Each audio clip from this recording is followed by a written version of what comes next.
E aí galera, beleza? Essa é a nossa nona aula do curso AngularJS para zumbis.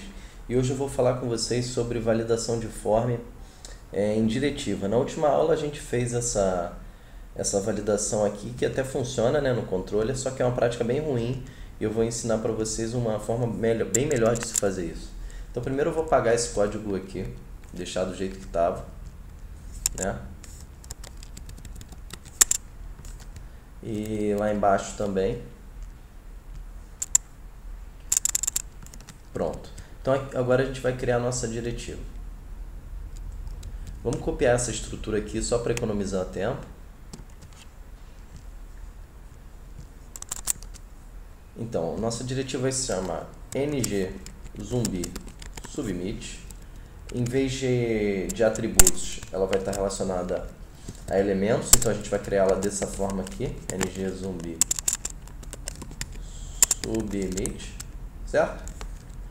A gente não vai dar um require no ngModel, a gente vai dar um require aqui no form, né? Porque a gente quer saber se ele é válido ou se ele não é válido.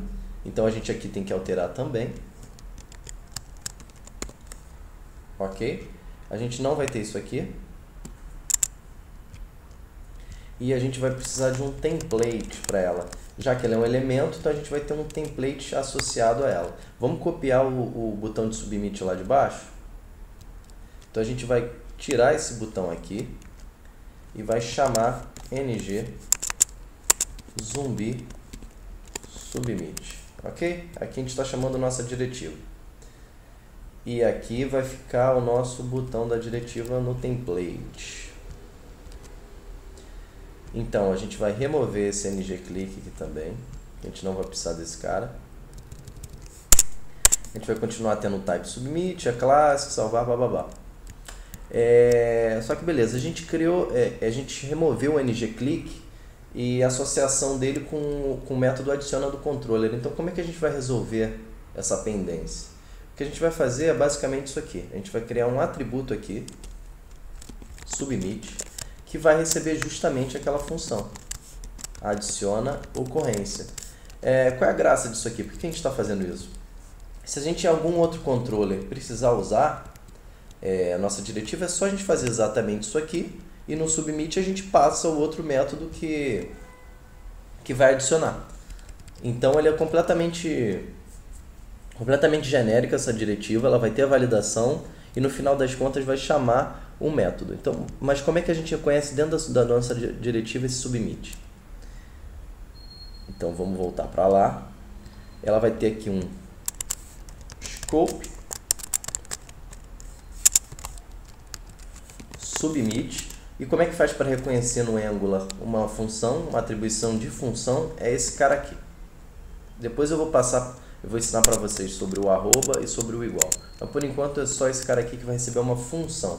Então se a gente quiser agora chamar a função que a gente chamou lá de fora, é só a gente fazer scope.submit. Assim a gente chama essa função aqui que foi passada. Então se a gente quiser chamar várias funções diferentes na nossa diretiva, é só criar aqui função 1 e por aí em diante. Só que a gente não vai chamar ela aqui assim. A gente vai chamar ela no clique. Então no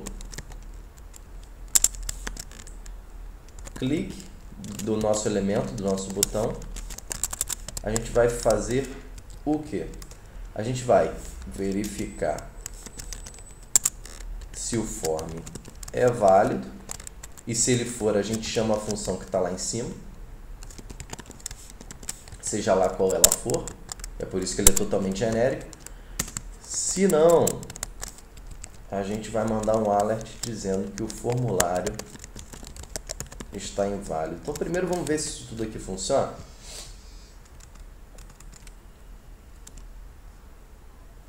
Beleza? A gente tem um botão aqui. Vamos já deixar o console aqui esperando para ver se tem alguma coisa. Primeiro vamos dar um submit, beleza, formulário inválido. Agora vamos ver se ele chama formulário válido. Beleza, funcionou. Então é basicamente isso que a gente queria. Agora recapitulando aqui, a gente tem uma diretiva que a gente criou, ela está restrita a elementos, ela precisa do form, do form que está acima dela. Ela dá um require nesse form para ver se está válido ou se está inválido. Depois, com um scope submit, a gente passa uma função para a diretiva. Aqui embaixo, ó, a gente está passando uma função qualquer, nesse caso é o adiciona que a gente tinha antes, e passando uma ocorrência.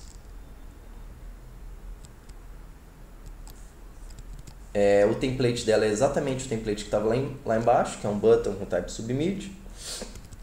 A gente tem uma função link, que vai ter scope, element e attributes, como sempre tem, e além disso vai ter o nosso form. E aqui no clique do elemento a gente pergunta se o form está válido. Se ele está válido, a gente chama a função que foi passada, seja lá qual for, e se não, a gente dá um alert com formulário inválido. Certo?